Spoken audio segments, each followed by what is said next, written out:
हरि ओम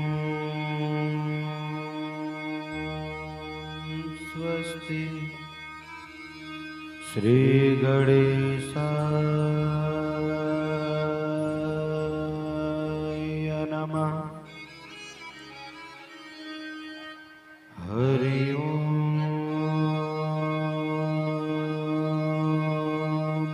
स्वस्ति श्री सरस्वत्यै नमः। हरि ओम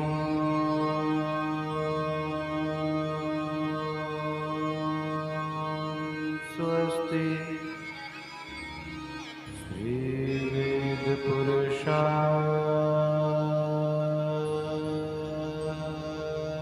नमः।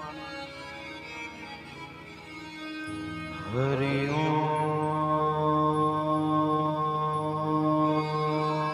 स्वस्ति श्री सतगुरुदेव चरण कमलेभ्यो नमः। स्वस्ति श्री माता पितृदेव चरण कमलेभ्यो नमः। स्वस्ति श्री हनुमते नमः। बोलिए राधा रानी सरकार की जय। बोलिए हनुमान जी महाराज की जय। जय जय श्री राधे श्याम। जय जय श्री राधे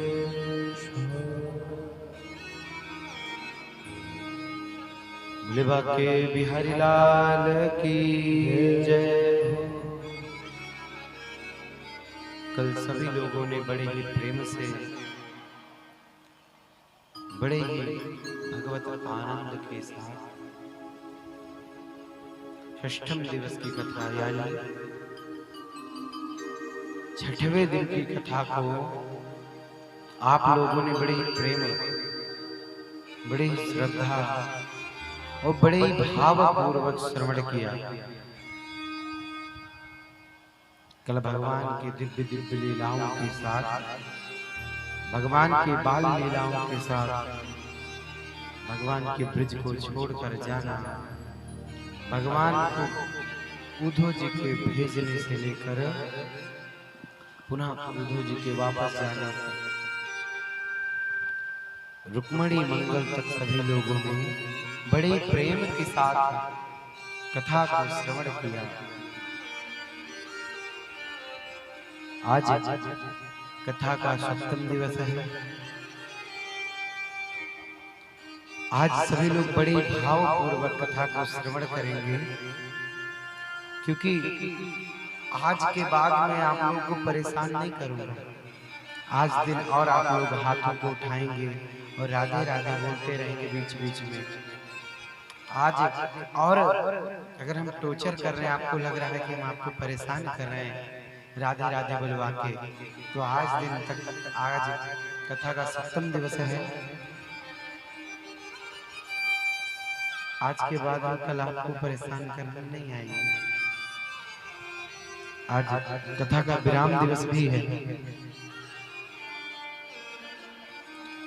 तो आप सभी लोग प्रेम पूर्वक राधे राधे करते हुए आज कथा को श्रवण करेंगे। आइए सभी लोग अपने अपने इष्ट, अपने अपने परमात्मा, अपने अपने भगवान का स्मरण करेंगे।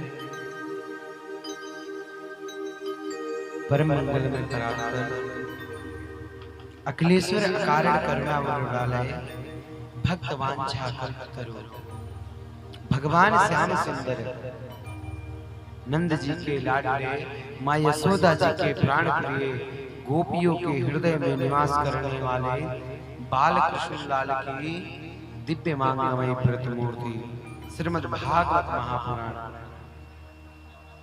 जो परम हंसों की पावन संहिता है, ऐसी रसमयी कथा, ऐसी रसमयी लीला, ऐसे भगवान की परमात्मा के दिव्य चरित्र आपके ग्राम अजयमऊ में 6 दिनों से प्रवाहित हो रही थी। आज 7वें दिन ये भागवती गंगा और आज विराम दिवस भी है, आप सभी के बीच में प्रवाहित होने जा रही है।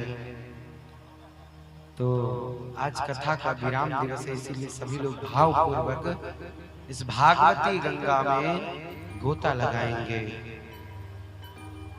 कहते हैं मेघ के समान जिनका सांवला सलोना स्वरूप है, कमल के पंखुड़ियों के समान जिनके सुंदर सुंदर नेत्र हैं।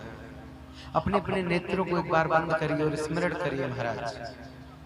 अपने अपने नेत्र को बंद करेंगे और स्मरण करेंगे, जैसे हम बोलते हैं वैसे आप कल्पना करो अपने अपने मन में। मेघ के समान जिनका सांवला सलोना स्वरूप है, कमल के पंखुड़ियों के समान जिनके सुंदर सुंदर नेत्र, गुलाब के समान जिनके लाल लाल गाल हैं, जिनके अधरों पे सदैव वंशी विराजती है, ऐसे परमात्मा की दिव्य मांग में प्रतिमूर्ति श्रीमद् भागवत पुराण है, जिसका हम और आप 6 दिनों से रसपान कर रहे थे, जिसमें हम और आप 6 दिनों से गोता लगा रहे थे। आइए आज विराम दिवस में भी हम सभी लोग भावपूर्वक कथा श्रवण करेंगे। ए मैया पीछे देख के नेक बात कम करो, बगल वाले डिस्टर्ब हो रहे हैं। कथा में बातें कम किया करो, बगल वाले डिस्टर्ब हो रहे हैं। आज दिन और परेशान हो लो, आज दिन और सुन लो कथा।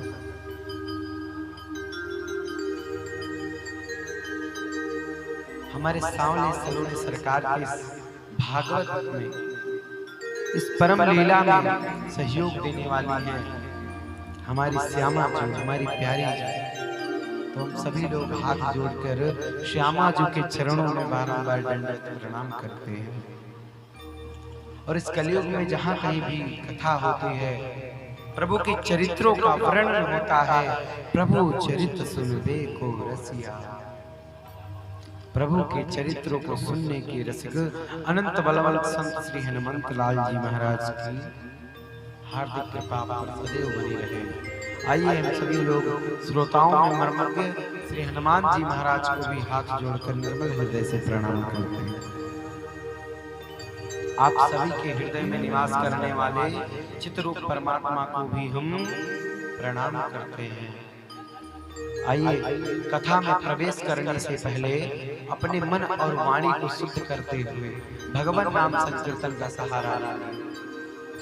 तो सभी लोग भावपूर्वक भगवान नाम संकीर्तन का सहारा लें। उसके बाद हम कथा में प्रवेश करेंगे। ओ मैया जो लोग चर्चाएं कर रहे हैं कल करना, कल से हम परेशान नहीं करेंगे, बीच में बोलेंगे भी नहीं, आराम से चर्चाएं करना।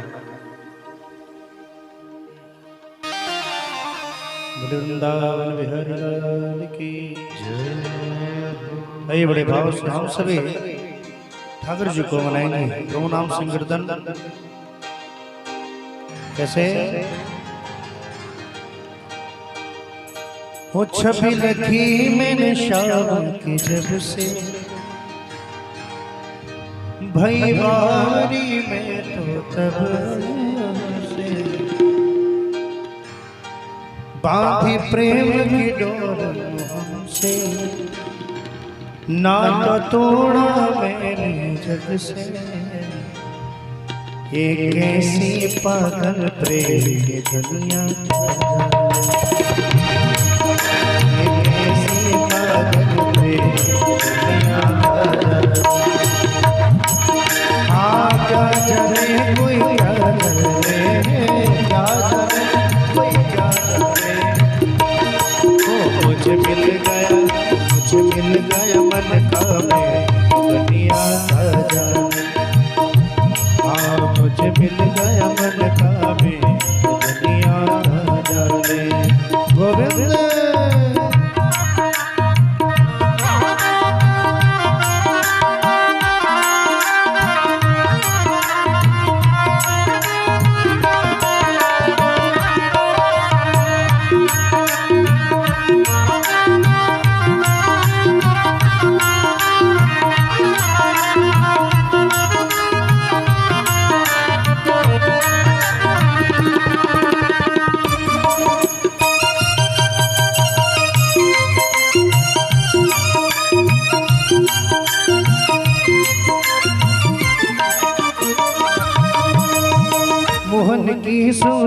सूरतिया, मोहन की सुंदर सूरतिया, मन में बस गई मोहनी मूर्तिया, मन में बस गई मोहनी मूर्तिया।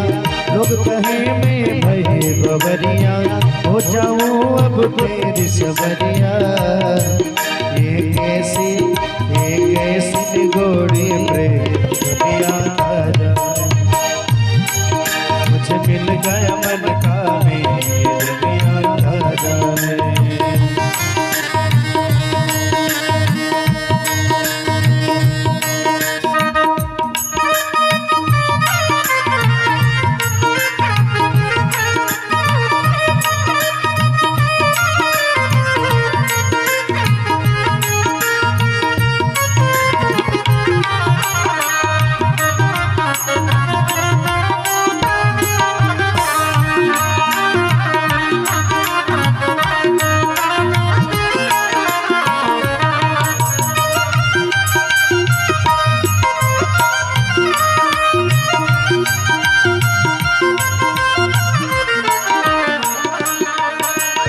हरदम अब तो रहूं मस्तानी, हरदम अब तो रहूं मस्तानी।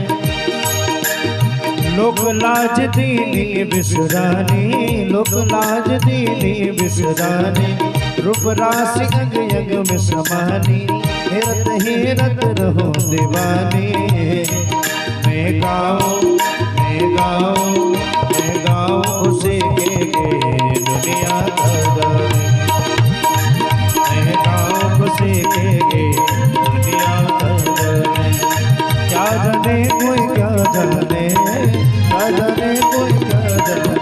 मेरी लगी शाम संग पे दुनिया कर, मेरी लगी शाम संग पे दुनिया कर, मेरी लगी शाम संग पे दुनिया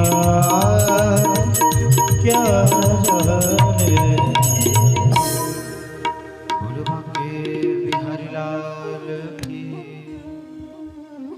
जय जय श्री राम, जय जय श्री राम।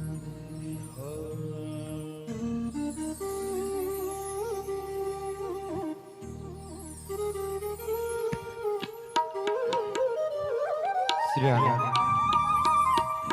कल हम सभी लोगों ने रुक्मणी मंगल, रुक्मणी विवाह,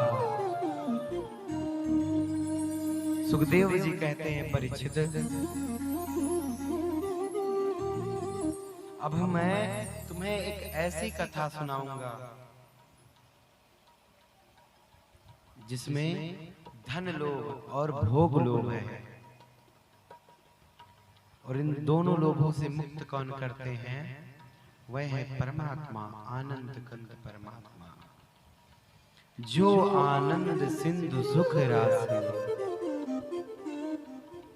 धन लोभ और भोग लोभ से दूर करने वाले कौन है?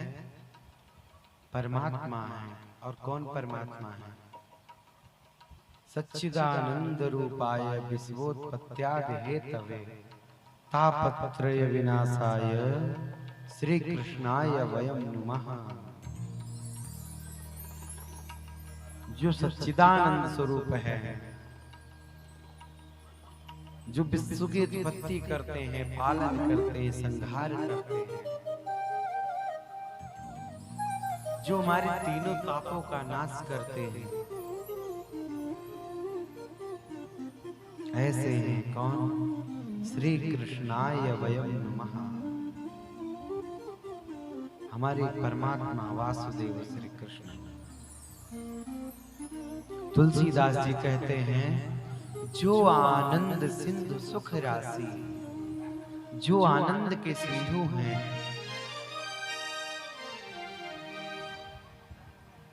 आनंद के सिंधु। कितने लोगों को पता है प्रथम दिवस में कितने लोगों ने कथा को श्रवण किया? यहाँ पे लगभग बैठे सभी लोगों ने प्रथम दिवस की कथा को श्रवण किया।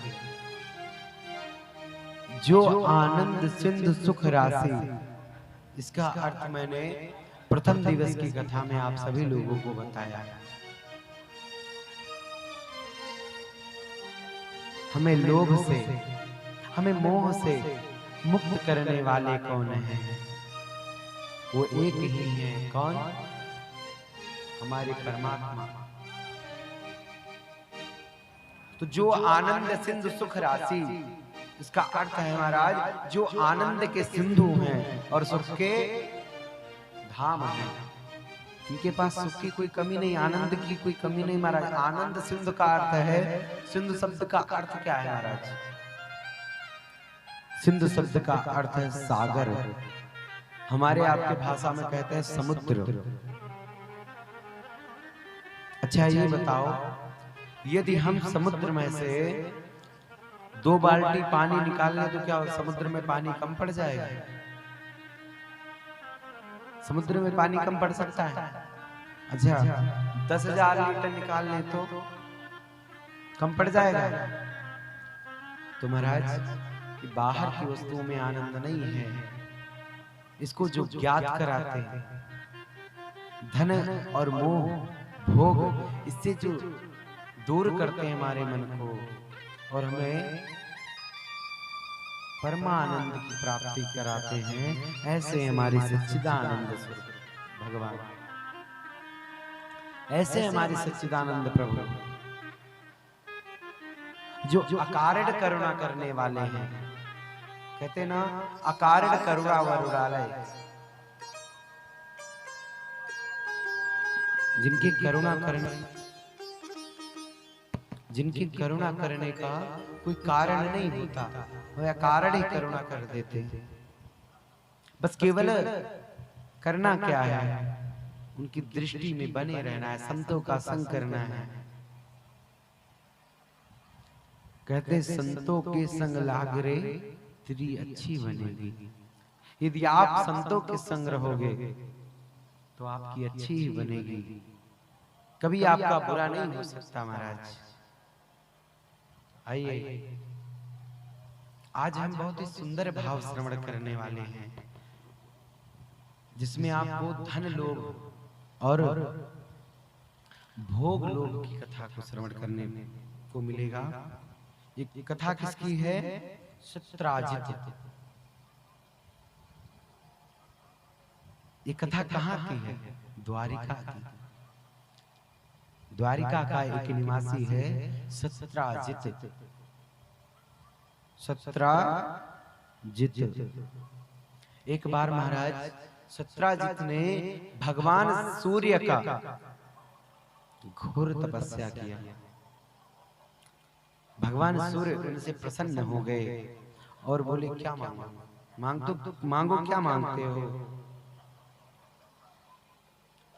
तब सत्राजित ने कहा परमात्मा मुझे कुछ नहीं चाहिए, प्रभु मुझे कुछ नहीं चाहिए। ऐसे प्रिय भाव को देखकर भगवान सूर्य ने उन्हें सिमंतक नाम के मणि दी। क्या नाम की? सिमंतक नाम की एक मणि प्रदान की उन्हें। और उस मणि की एक खासियत है महाराज। क्या खासियत? वह मणि प्रतिदिन 100 किलो सोना देती थी महाराज। 1-2 किलो की बात नहीं है, 100 किलो सोना एक दिवस में देती थी महाराज। सिमंतक मणि को सत्राजित लेकर द्वारिका आया। अच्छा द्वारिका की रचना किसने की थी? विश्वकर्मा जी ने। किसने करवाया? वासुदेव श्री कृष्ण ने। इतना तो सबको पता है ना। वैसे द्वारका के जो राजा हैं वो कौन है? उग्रसेन। उन्होंने कहा किसे जाता है?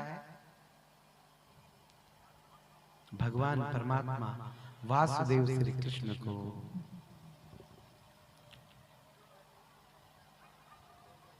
अब सत्राजित समंतक मणि को लेकर अपने घर पर आता है महाराज। अब जो मणि 100 किलो सोना प्रतिदिन देती हो तो महाराज उसे कौन छोड़ना चाहेगा? कौन किसी को देना चाहेगा? कुछ दिवस बीतते हैं, वहां के राजा हमारे भगवान परमात्मा वासुदेव श्री कृष्ण उनको ये बात पता लगती है कि सत्राजित के पास एक मणि है जो 100 किलो स्वर्ण प्रतिदिन प्रकट करता है महाराज, प्रतिदिन देता है। जब ये बात वासुदेव श्री कृष्ण को पता चली, परमात्मा जाते हैं उसके पास और कहते हैं, सत्राजित ये मणि मुझे आप दे दो, यह मणि आप मुझे दे दो।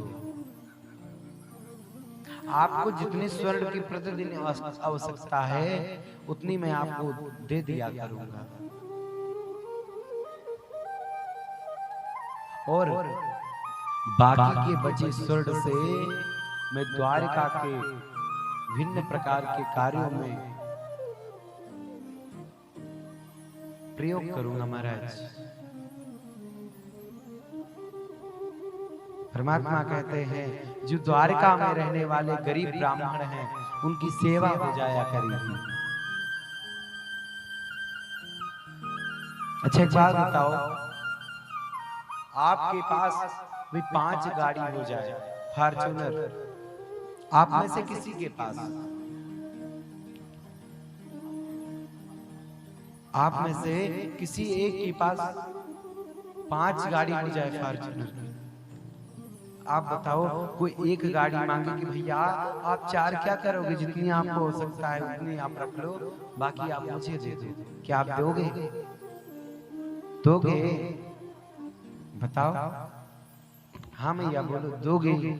नहीं देंगे, नहीं देंगे ना। हाँ,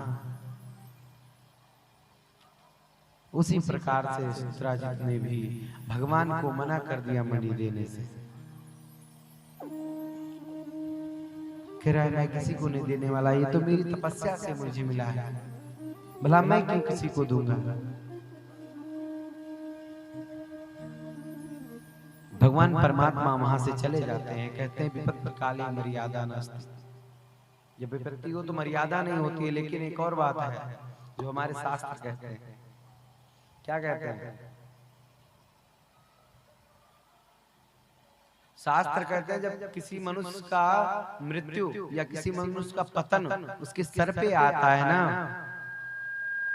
तो उसकी बुद्धि भ्रमित हो जाती है महाराज। जब जब विपत्ति आती है तो उसकी बुद्धि जो है वो भ्रमित हो जाती है महाराज।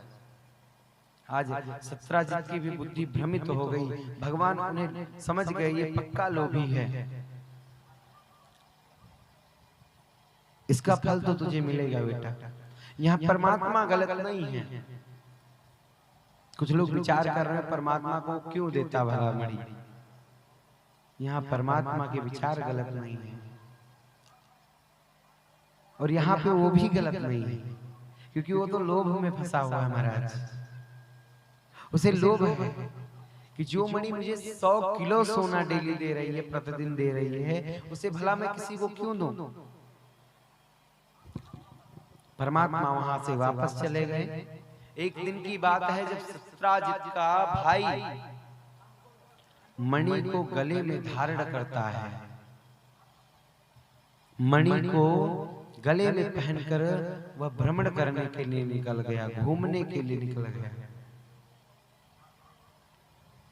कुछ दूर घूमा, फिर जंगल की तरफ चला गया महाराज। और जब जंगल की तरफ गया ना, तो एक शेर ने जब इसके गले में मणि देखी तुरंत उसे मार डाला और मणि छीन के जाने लगा। अब शेर मणि छीन के थोड़ा आगे ही पहुंचा था कि तुरंत एक भालू आया और शेर को मारकर मणि छीन कर लेकर चला गया। 2 दिन बीत गए, 3 दिन बीत गए, 4 दिन बीत गए। जब सत्राजित का भाई वापस नहीं आया तो सत्राजित भगवान परमात्मा पे दोष लगाने लगा कि वासुदेव श्री कृष्ण ही आए थे यहाँ पे वासुदेव श्री कृष्ण ही आए थे। उन्होंने मुझसे मणि मांगी, मैंने मणि नहीं दी। जरूर उन्होंने मेरे भाई को पकड़ लिया, मेरे भाई को बंदी बना लिया और उस मणि को छीन लिया होगा उन्होंने। महाराज पहले तो 2-4 लोग कहते थे, फिर 2-4 लोगों से 10-20 लोग हुए, धीरे धीरे पूरा गांव परमात्मा को कहने लगा। मणि को वासुदेव श्री कृष्ण ने ही चुराया है, क्योंकि उससे एक दिन पहले वह मणि को मांगने के लिए गए थे महाराज। जिस दिन उनका भाई गायब हुआ उससे एक दिन पहले वो मणि को मांगने गए थे, लेकिन 17 जितने उन्हें मणि नहीं दिया, इसीलिए हो सकता है भगवान परमात्मा ने चोरी कर लिया। यहाँ तक कि उनके महल के आसपास रहने वाले लोग भी कहने लगे। एक बात है, आप 100 अच्छाइयां करो कोई नहीं देखेगा, आप 100 अच्छाइयां करो आपको कोई देखने वाला नहीं है आप क्या कर रहे हो। एक बुराई करके देखो, दूसरों की बात तो दूर रही, सबसे पहले अपने ही कहेंगे कि हाँ हाँ इसने ऐसा किया, मैंने देखा था। वो गांव में कहावत है ना कि कौवा कान ले गया, तो कान नहीं देख रहे, कौवे के पीछे दौड़ते महाराज। तो आजकल के मनुष्य भी ऐसे ही हो गए हैं। यदि अभी कह दिया जाए कि फलानी आंटी आपके घर से ये उठा ले गई, तो हाँ उठा ले गई। आंटी से मांगेंगे, अपने हाथ चेक नहीं करेंगे, देखेंगे नहीं कि है कि नहीं है। यदि आपसे भी कोई छोटी मोटी गलती हो जाए ना, तो बाहर वाले कुछ देर लगा देंगे कहने में, लेकिन जो आपके घर वाले हैं, आपके अड़ोस पड़ोस वाले हैं, जो आपकी तरक्कियों से जलते हैं, सर्वप्रथम वही कहेंगे हाँ हाँ इसने ये गलत कार्य किया, मैंने देखा था। वो आपकी 100 अच्छाइयां भूल गए और एक बुराई को ही पकड़ेंगे। एक बहुत सुंदर लाइन याद आ रही है, कहते हैं संत दुआ देते हैं, डॉक्टर दवा देते हैं। संत दुआ देते हैं, डॉक्टर दवा देते हैं, आग तो अपने ही लगाते हैं, बाकी सब हवा देते हैं। तो ये जो बुराई फैलाने का कार्य है, आग लगाने का कार्य है, ये कौन करते हैं? सबसे पहले अपने ही करते हैं महाराज। कहते हैं ना, घर का वेदी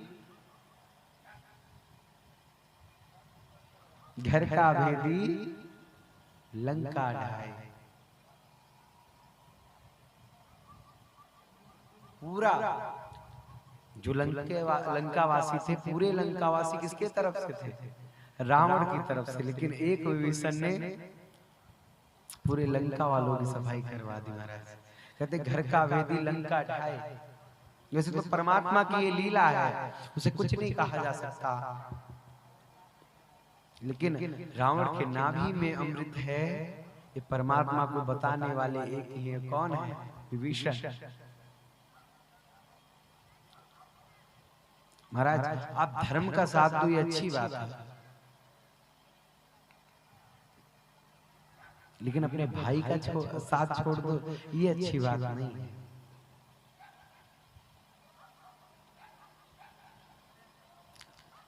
जीवन में कभी ऐसी परिस्थिति आती है कि भाई ही सामने होता है और भाई इधर भी होता है, लेकिन दोनों के हाथों में लाठियां होती हैं महाराज, और दोनों लड़ने को तैयार रहते हैं। ये बताओ, आप ये जो छोटे छोटे झगड़ों की वजह से, छोटे छोटी जमीनों की वजह से, थोड़े थोड़े रुपयों की वजह से, थोड़ी सी गलतफहमी की वजह से अपने भाई को त्याग देते हो, अपने पिता को त्याग देते हो, अपने पुत्र को त्याग देते हो, क्या आपको ये पिता, ये पुत्र, ये भाई दोबारा मिलेंगे? क्या आप परमात्मा को इस तरीके से आप प्राप्त कर सकते हो?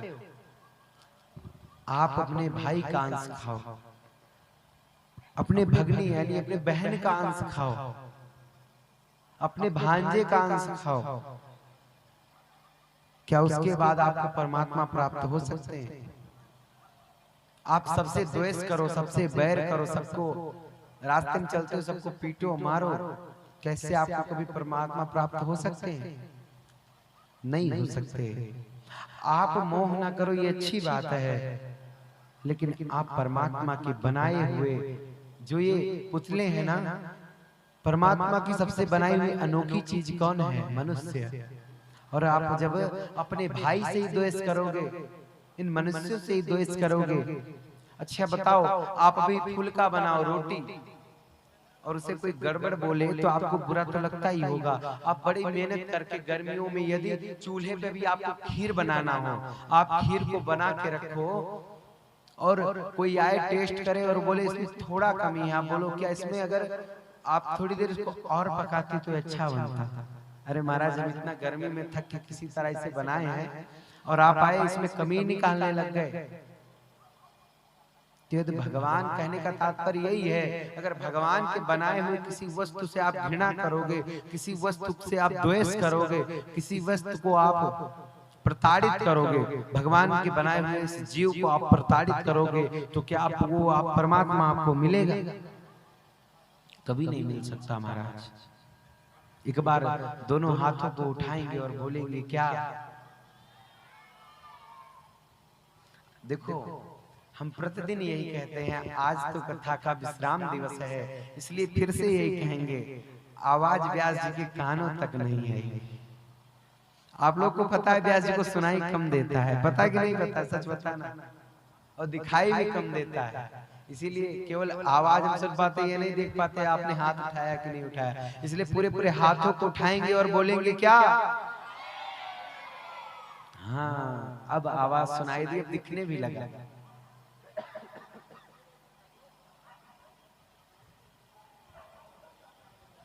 महाराज, कथा कहाँ पे चल रही थी? किसको याद है? किसी को नहीं याद होगा, रहने दो। आज सप्तम दिवस है तो आप परेशान नहीं करेंगे कि कथा याद दिलाओ, नहीं, रहने दो। अब आप लोग ध्यान पूर्वक सुनो या ना सुनो, हमारा काम क्या था? आपको कथा श्रवण करवाना, भगवत चर्चा करना, तो हमने वो किया। अब वो आप पे डिपेंड करता है कि आपने कथा अच्छे से श्रवण कर रहे हैं, आपने किया, आप करेंगे कि नहीं करेंगे, आप पे डिपेंड करता है। तो जिन्हें याद हो वो बताएं कि दृष्टांत देने से पहले मैंने कौन सी कथा सुनाई थी? किसी को याद है? किसी को याद है? नहीं याद है, किसी को नहीं याद है। याद है कौन सी कथा चल रही थी? दृष्टांत देने से पहले, उसके पूर्व।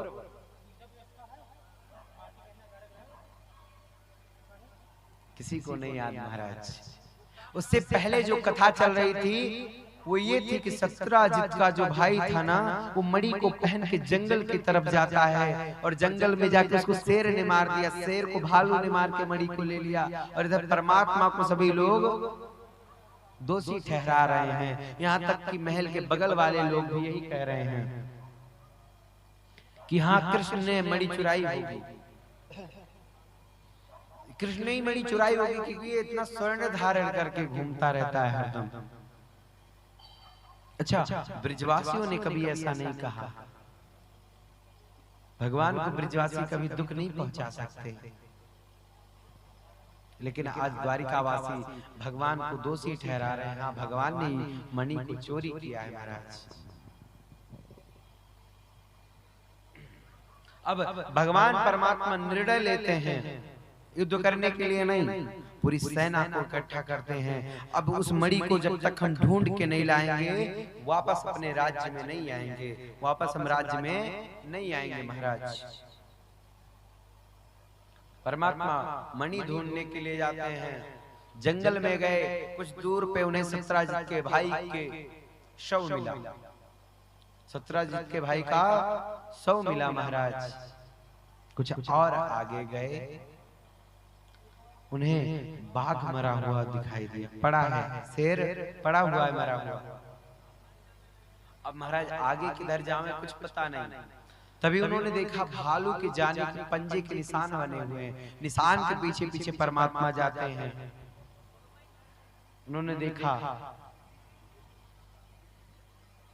कि महाराज, उन्होंने देखा कि एक बहुत बड़ी गुफा बनी हुई है, एक बहुत बड़ी गुफा है। परमात्मा सैनिकों से कहते हैं आप यहीं रुको, मैं आ रहा हूं। परमात्मा अंदर जाते हैं, और अंदर गए तो वहां भालू के रूप में कौन बैठा है? जामवंत जी महाराज। जामवंत जी और परमात्मा के बीच में 18 दिनों तक युद्ध हुआ, गदा युद्ध। भगवान परमात्मा के बीच में और जामवंत जी के मध्य 18 दिनों तक गदा युद्ध हुआ। अंत में जामवंत जी हार गए। और जब जामवंत जी हार गए, कहे प्रभु पहचानो हमें। जब जामवंत जी हार गए, वो तुरंत समझ गए परमात्मा है, दूसरे कोई नहीं हो सकते, क्योंकि भगवान श्री राम के अलावा जामवंत जी को कोई दूसरा नहीं हरा सकता था। और जैसे ही जामवंत जी हारे, वे समझ गए कि भगवान साक्षात आ गए। मैं आपका दास हूं, मुझे पहचानो। परमात्मा कहते हैं मैं किसे नहीं पहचानता। देखो भगवान के कई जन्म हुए, अनेकों अनेक, जिनमें से 24 जन्म मुख्य हैं, बताए गए हैं। जो कल की अभी होने वाला है, हुआ नहीं है महाराज। किसी अवतार में परमात्मा ये नहीं कहा कि मैं भगवान हूं। राम जी कहते हैं, राम जी से पूछा गया भगवान कौन है, तो बोले परम ब्रह्म परमात्मा। ब्रह्मा जी से पूछा गया भगवान कौन है, बोले परम ब्रह्म परमात्मा। शंभु से पूछा गया भगवान कौन है, बोले परमात्मा। जिनसे भी जितने भी अवतारों में पूछा गया परमात्मा कौन है, भगवान कौन है, बोले परमात्मा। जब भगवान वासुदेव श्री कृष्ण से पूछा गया भगवान कौन है, तो अपने आप को भगवान समझ रहे हो क्या? कहते हैं हाँ मैं भगवान हूं। वासुदेव श्री कृष्ण ही ऐसे हुए जिन्होंने ताल ठोक के कहा कि मैं भगवान हूं। एक लाइन थी कि इतना सुनते ही माधव का धीरज पूरा डोल गया। 3 लोक का स्वामी वो बेहद गुस्से में बोल गया, कान खोल के सुनो प्रार्थ, मैं ही त्रेता का राम हूं। कृष्ण मुझे सब कहते हैं, मैं द्वापर का घनश्याम हूं। सुना है ना इससे सभी लोगों ने? हाँ, ये 15 मिनट का एक वीडियो है जो महाभारत से काट के निकाला गया, उसमें बोलते हैं। बड़ी अच्छी कवि ने लाइन लिखी है। तो एक भगवान परमात्मा वासुदेव श्री कृष्ण ही हुए जो कहते हैं मैं भगवान हूं, मैं भगवान हूं। बाकी किसी ने नहीं कहा। तो आज भी भगवान नहीं कह रहे हैं हाँ जामवंत मैं पहचान गया, मैं भगवान हूं, मैं किसे नहीं पहचानूंगा। जामवंत जी ने भगवान परमात्मा को बिठाया और रोने लगे, हे परमात्मा मुझे क्षमा करना, हे प्रभु आपसे मैंने युद्ध किया, इतनी बड़ी मूर्खता मैंने की, आप मुझे क्षमा करना। और प्रेम पूर्वक बैठा के भोजन पवाते हैं महाराज। जो भी भला बुरा है, जय मेरे राम जानते, जो भी भला बुरा है, जो भी भला बुरा है, मेरे राम जानते हैं कि बंदे के दिल में क्या है, श्री राम जानते हैं बंदे के दिल में क्या है, श्री राम जानते हैं जो भी भला बुरा है, जो भी भला बुरा है, मेरे राम जानते हैं, जो भी भला बुरा है, मेरे राम जानते हैं बंदे के दिल में क्या है, श्री राम जानते हैं बंदे के दिल में क्या है। वृंदावन बिहारी लाल की।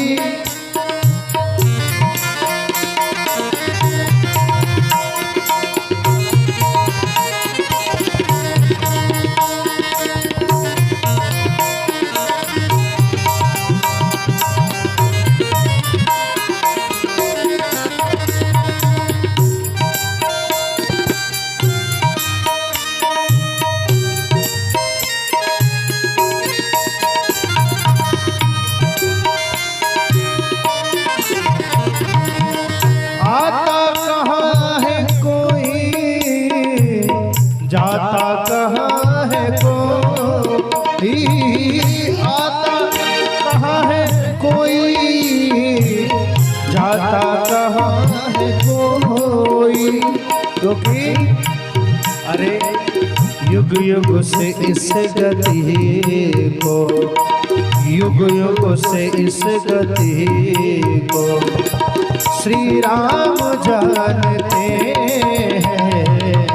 युग युग से इस गति को श्री राम जानते हैं। बंदे के दिल में क्या है।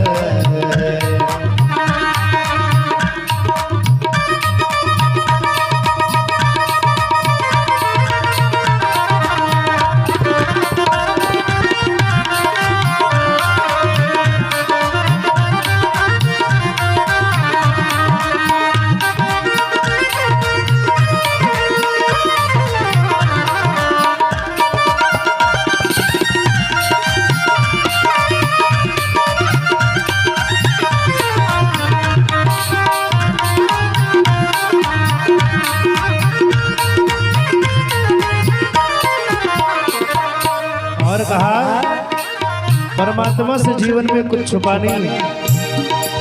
हाँ, नेकी बदी को अपने जितना भी तू छिपा ले, नेकी बदी को अपने जितना भी तू छिपा ले। और कहा अरे श्री राम को पता है, श्री राम को पता है, श्री राम जानते हैं, श्री राम को पता है। हम चाहेंगे जरा इस भजन पर तालियां बजाते हैं, बड़ा आनंद आ रहा है महाराज है। अच्छा आज दिन बजा लो, कैसे तो नहीं कहेंगे कभी हम भी रात में चले जाएंगे। आज दिन थोड़ा सा मेहनत कर लो, 2-3 घंटे की बात है। तालियां बजाते राघव जी को मनाइए। कैसे? श्री राम को पता है, अरे श्री राम जानते हैं, श्री राम को पता है, श्री राम जानते हैं। बंदे के दिल में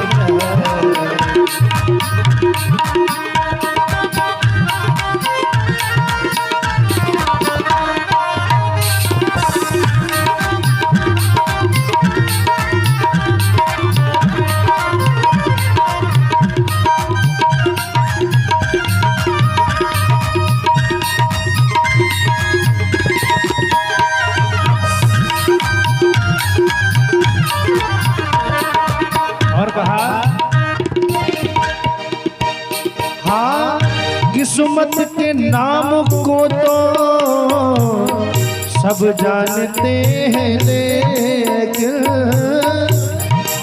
किस्मत के नाम को तो सब जानते हैं, लेकिन पर दुनिया में किसी को ये नहीं पता है क्या, अरे किस्मत में क्या लिखा है ना, किस्मत में क्या लिखा, जिसको श्री राम जानते हैं, किस्मत में क्या लिखा है, श्री राम जानते हैं, बंदे के दिल में क्या, बंदे के दिल में क्या है, श्री राम जानते हैं, बंदे के दिल में क्या है, श्री राम जानते हैं, बंदे के दिल में क्या है मेरे राम, हे मेरे राम लला, हे मेरे प्रभु, हे मेरे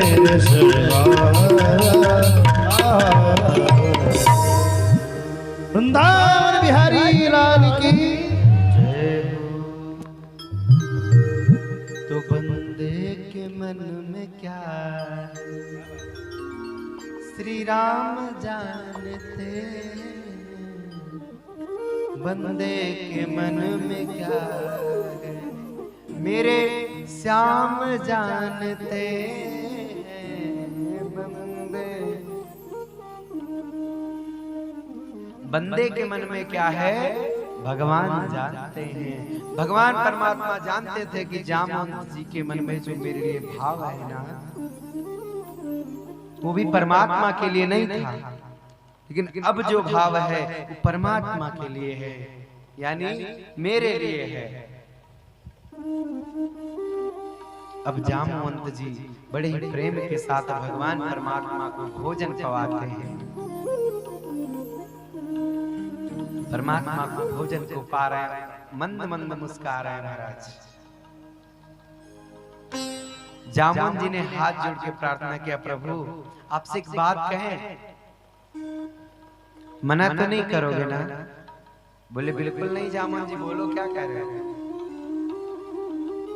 प्रभु मेरी एक ही विनती है, पहले आप पक्का करो कि आप मना नहीं करोगे। देखो अगर किसी से कुछ मांगना होता है तो सबसे पहले प्रार्थना इतना कर लेते, भूमिका बनानी पड़ती है पहले। अगर किसी को कुछ देना है या उससे कुछ लेना है तो पहले सही से भूमिका बनानी पड़ेगी। पहले जामवंत जी पूरी भूमिका बना लेते हैं। प्रभु एक चीज कहें आपसे, आप मानोगे ना मेरी बातों को? बोले बिल्कुल। आपको हम कुछ देना चाहते हैं। अच्छा बताओ,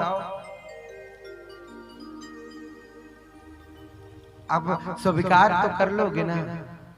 बोले मैं तो सबका सुख दुख दारिद्र रोग आदि जो कुछ भी लोग मुझे दे दे, दोष छलिया बोल देते हैं बहुत लोग, तो मैं सबकी बातें बर्दाश्त कर लेता हूँ, उसको भी स्वीकार कर लेता हूँ महाराज।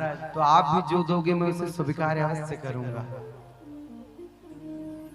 अगर कोई भक्त प्रेम से भगवान का रूखा सूखा ही भोग लगा देना तो वो भी भगवान परमात्मा स्वीकार कर लेते हैं। जामवंत जी से कहते हैं, कहो क्या कह रहे हो? जामवंत जी ने कहा, परमात्मा मैं आपसे बस एक ही चीज कहूंगा, आप मेरी पुत्री से विवाह कर लो। आप मेरी पुत्री से विवाह कर लो महाराज, बस इतना ही चाहता हूं मैं। परमात्मा ने कहा ठीक है बिल्कुल। परमात्मा ने हाँ कह दिया, कर लेंगे। अच्छा महाराज बहुत से लोग हैं जो बस कहीं कहाई बातें हैं। मैंने कई जगह सुना कि जो भगवान परमात्मा की पत्नी थी जामवंती, जामवंत जी की पुत्री जो जामवंती थी ना, बहुत लोग कहते हैं भालू की तरह दिखती थी। तो एक प्रश्न आया, क्या जामवंती सच में भालू की तरह दिखती थी?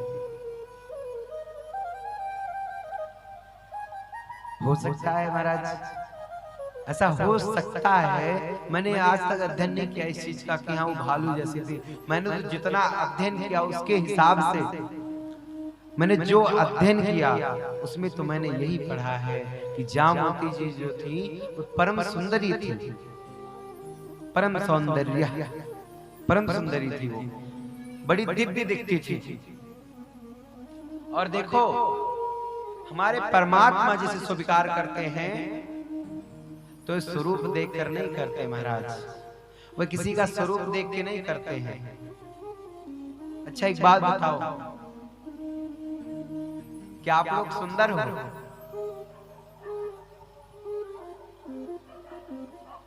सुंदर कौन है फिर? आप लोग नहीं सुंदर हो तो सुंदर कौन है बताओ? कितने लोग मानते हैं कि वे सुंदर हैं? कितने लोग मानते हैं कि वे सुंदर हैं? कोई नहीं मानता ना।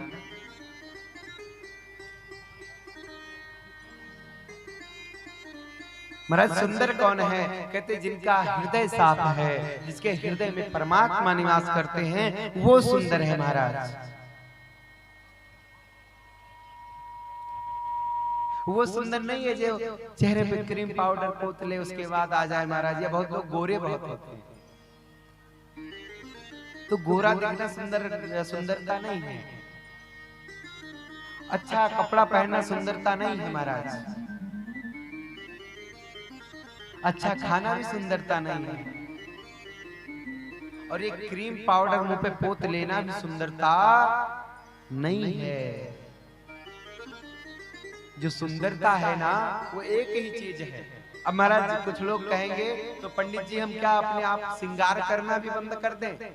अभी थोड़ा सा हमने फेस वॉश पे बोल दिया था तो कुछ लोगों ने हमें बहुत कहा, बार बार हमसे कहा कि महाराज जी क्या फेस वॉश लगाना छोड़ दे? नहीं, छोड़ना नहीं है। मैंने उस विषय में नहीं कहा कि आप सफाई ना रखो अपने शरीर का, वो भी जरूरी है। यदि परमात्मा को प्राप्त करना है तो शरीर की सफाई भी आवश्यक है, क्योंकि परमात्मा का देन है, ये हमारा नहीं है। यदि ये हमारा होता तो हम इसे कभी छोड़ के नहीं जाते। इसको हमने रेंट पे पाया है। ये जो शरीर है ना हमें रेंट पे मिली है, किराए पे मिली है महाराज। कहते हैं ना कि जिंदगी एक किराए का घर है, एक ना एक दिन निकलना पड़ेगा। जिंदगी एक किराए का घर है, एक दिन इसे छोड़ कर जाना पड़ेगा, इसे छोड़ देना है। यदि ये हमारा होता तो क्या हम इसे छोड़ते? नहीं छोड़ते महाराज। तो इस शरीर का ख्याल रखना पड़ेगा।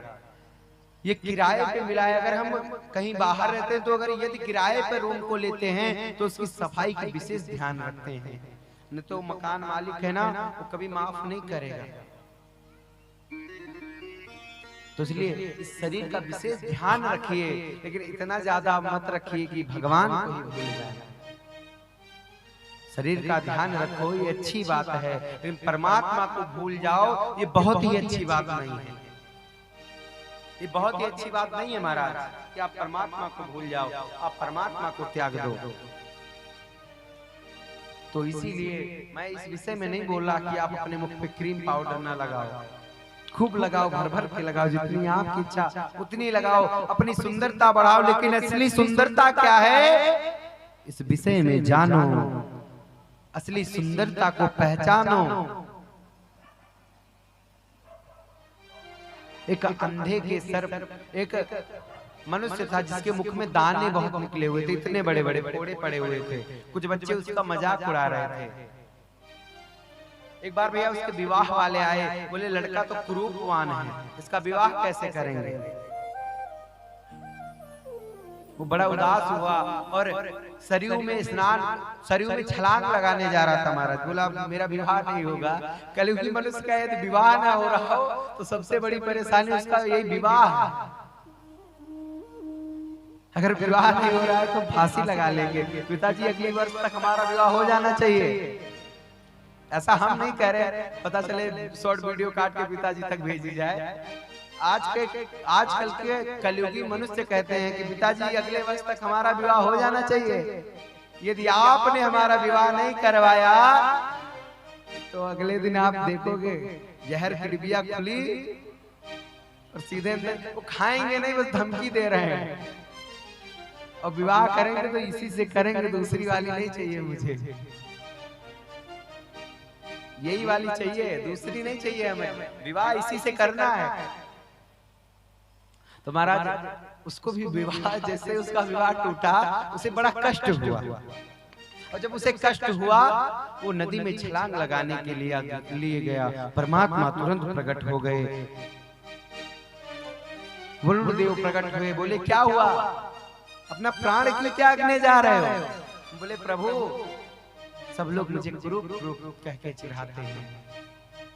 अच्छा तो प्रभु हमारी शादी भी नहीं हुई, विवाह करने वाले आए, मुंह को देख के वही थे लौट गए, उल्टे पांव लौट गए वही थे। ब्याह को बात तो दूर जावे थे महाराज, माने मुंह को देखो, बोलो जे तो कुरूप है तो या को ब्याह में न कर रो, ऐसा बोल के महाराज में तुरंत वहां से चले गए। अब बताओ मैं क्या करूं, इसीलिए मैं अपने प्राण को त्यागने आया हूं। कह रहे अच्छा, हमें लगा कि भगवत प्राप्ति करने चाह रहे हो इसलिए प्राण त्यागने आए हो, आप तो विवाह नहीं हो रहा है इसलिए आए हो प्राण को त्यागने। तो सुनो, तुम कुरूप नहीं। बोले प्रभु क्या मजाक उड़ा रहे हो, मुझे खुद पता है कि मैं कुरूपवान हूं, मेरे मुख पे बड़े बड़े फुंसी फोड़े निकले हुए, मुझे पता है, क्यों मजाक उड़ा रहे हो आप? बोले नहीं बेटा, आप सच में कुरूप नहीं हो, आप तो बड़े निर्मल हृदय के हो, आप बड़े भोले हृदय के हो, आपसे सुंदर कोई दूसरा हो ही नहीं सकता। अच्छा, तो परमात्मा हे प्रभु, फिर ये संसार वाले क्यों कह रहे हैं कि तुम कुरूपवान हो? बोले कि ये तो आपको कुरूप कहेंगे ही, क्योंकि आप कोई भीतर से नहीं देख रहे, लेकिन आपके जो पति हैं वे आपको भीतर से देख रहे हैं। तो ये संसारी ब्याह को चक्कर छोड़ो और परमात्मा से ब्याह करने के चक्कर में पड़ो। सब कुछ छूटी हो। भोजपुरी लाइनें जरा समझिएगा, सुनने की भूमियां हैं। अच्छा, भोजपुरी किनको समझ में आती है? जिनको समझ में आती है दोनों हाथ उठाए। पूरा पूरा हाथ उठाएंगे। हाँ, उठाओ उठाओ उठाओ, शर्माकार है तो नहीं आती, समझाते हैं, सुनो। अरे कितनो तो खैबा जड़ी बूटी, अरे जाए के परे सब कुछ छोटी। कितनो तो खैबा जड़ी बूटी, जाए के परे सब कुछ छोटी। सब कुछ छोटी हो, सब कुछ छोटी, सब कुछ छोटी हो, सब कुछ छोटी। कितनो तो खैबा जड़ी बूटी, लेकिन जाए के परे सब कुछ छोटी। कितनो तो खैबा जड़ी बूटी, जाए के परे सब कुछ छू। कहा क्या क्या छूटेगा इस दुनिया में? कहा वो बहुत चीजें क्या? अरे बिल्डिंग आलीशान संग मरमर के मकान हो, सारा मृत्यु लोक के साधन समान हो, सारा मृत्यु लोक के साधन समान हो। और कहे क्या?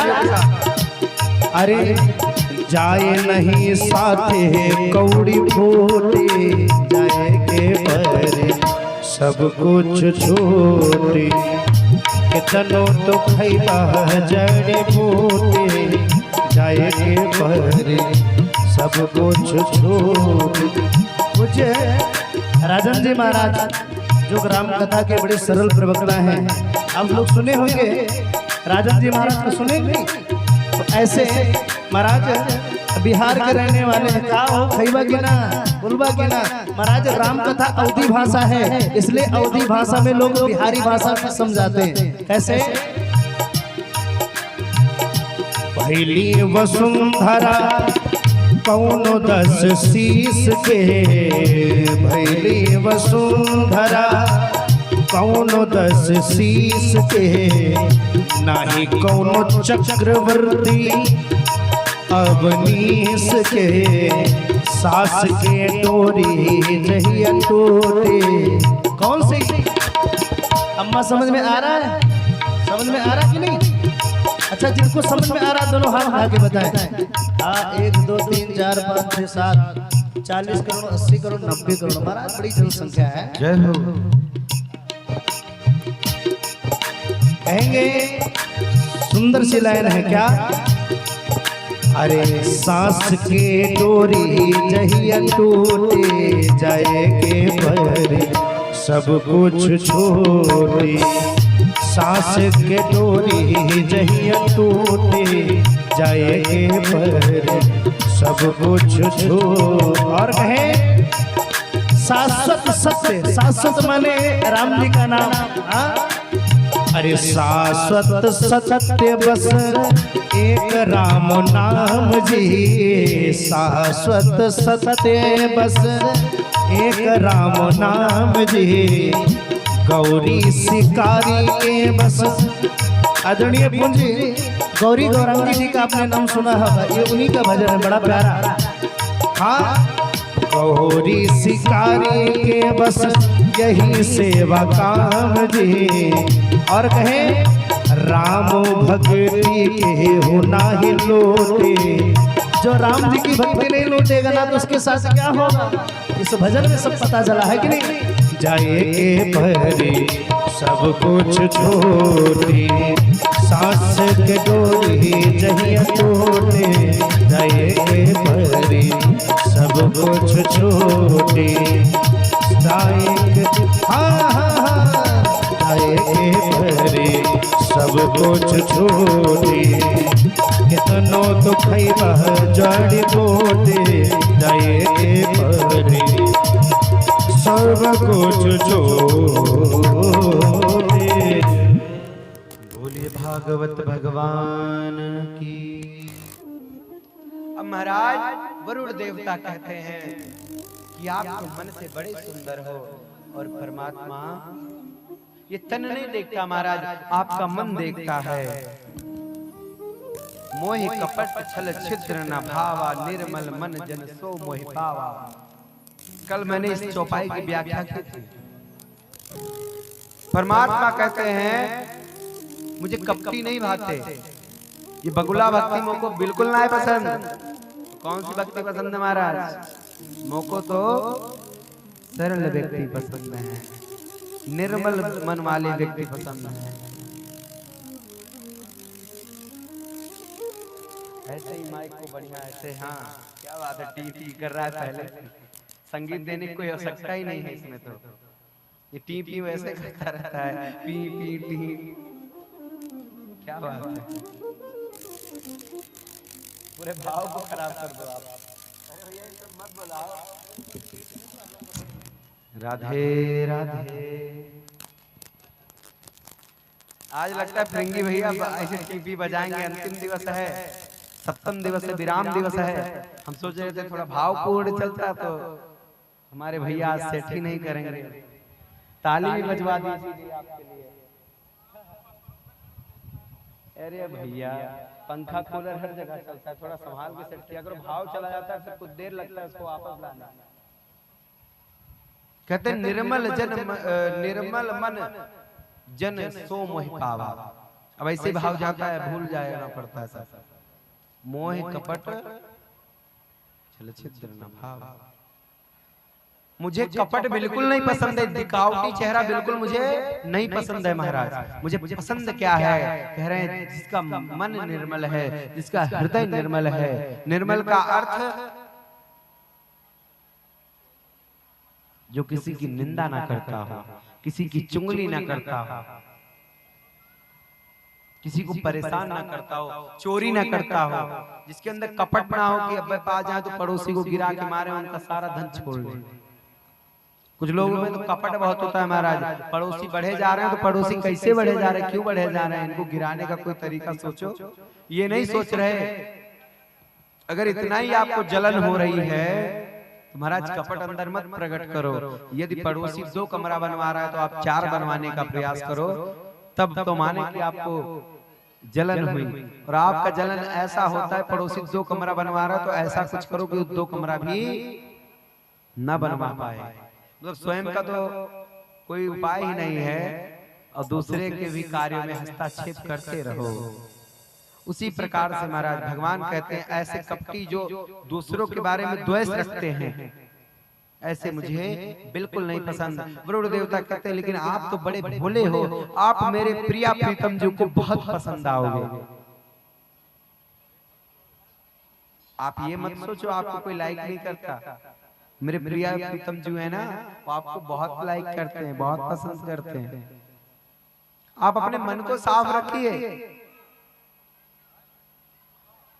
हमारे प्रिया प्रीतम जी अपने आप आपकी तरफ खींचे हुए चले आएंगे। आपको बुलाने की आवश्यकता नहीं है कि ये प्रिया जी, ये प्रीतम जी आप आओ मेरे पास, हे श्यामा जी, ये श्याम जी आओ मेरे पास। बुलाने की कोई आवश्यकता ही नहीं महाराज।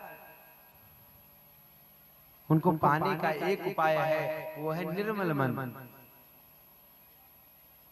अब भगवान का पूजन मत करो पूरे दिन। पूरे दिन आप बैठ के माला मत जपो। पूरे दिन बैठ के आप ठाकुर जी के सामने हरे रामा हरे कृष्णा मत गाओ। लेकिन दूसरों से द्वेष मत करो, दूसरों से घृणा मत करो, दूसरों को दूसरे ही नहीं समझो।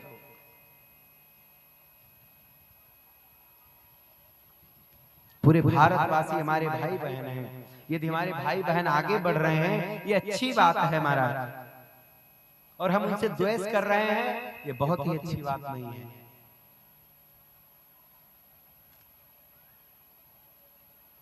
अगर वो कोई कार्य करें उसमें हम सहयोग करें, ये अच्छी बात है। और अगर वो बेचारा आगे बढ़ने का प्रयास कर रहा है, टांग पकड़ के पीछे खींच रहे हो, और या आप नहीं खींच पा रहे हो, तो अपने मन में द्वेष प्रकट कर रहे हो कि काश इसका ये कार्य गड़बड़ हो जाए, काश ये आगे न जाने पावे।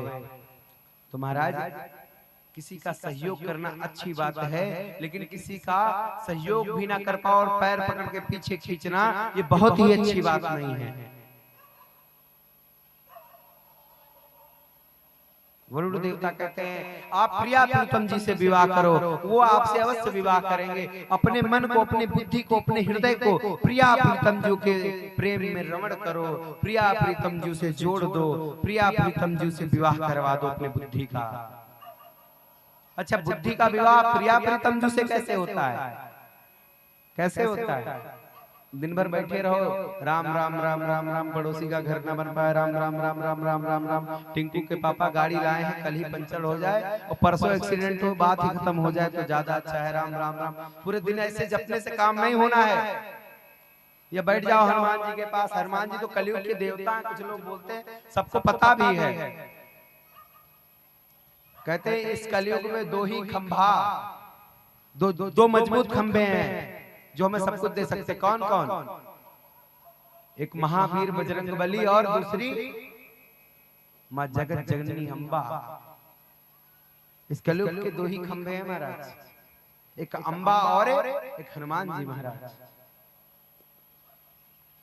तो कुछ लोग कहते हैं हनुमान जी कलयुग के देवता हैं। हाँ, कलयुग के देवता हैं, ठीक है, कलयुग के देवता महाराज जी ने बताया था, वो जो मांगोगे वो देंगे। हाँ, मांगोगे वो देंगे, ये तो ओरिजिनल बात है। आप जिसको भी भगवान परमात्मा से कृपा प्राप्त करनी है, भगवान के दर्शन करने हैं ना, हनुमान जी के साक्षात दर्शन कितने लोगों को करना है? हाथ उठाओ, पूरा पूरा पूरा पूरा हाथ उठाएंगे जिन्हें हनुमान जी का सामने दर्शन करना है, प्रत्यक्ष रूप में। पीछे वाले कितने लोगों को हनुमान जी को प्रत्यक्ष रूप में देखना है? प्रत्यक्ष रूप में किन्हें किन्हें देखना है? पूरा पूरा हाथ उठाएंगे, सबको देखना है ना। हनुमान जी को यदि आप देखना चाहते हो तो उसके लिए आपको क्या करना होगा? सबसे पहले दूसरे से द्वेष करना छोड़ना होगा महाराज, जो आपसे नहीं हो सकता।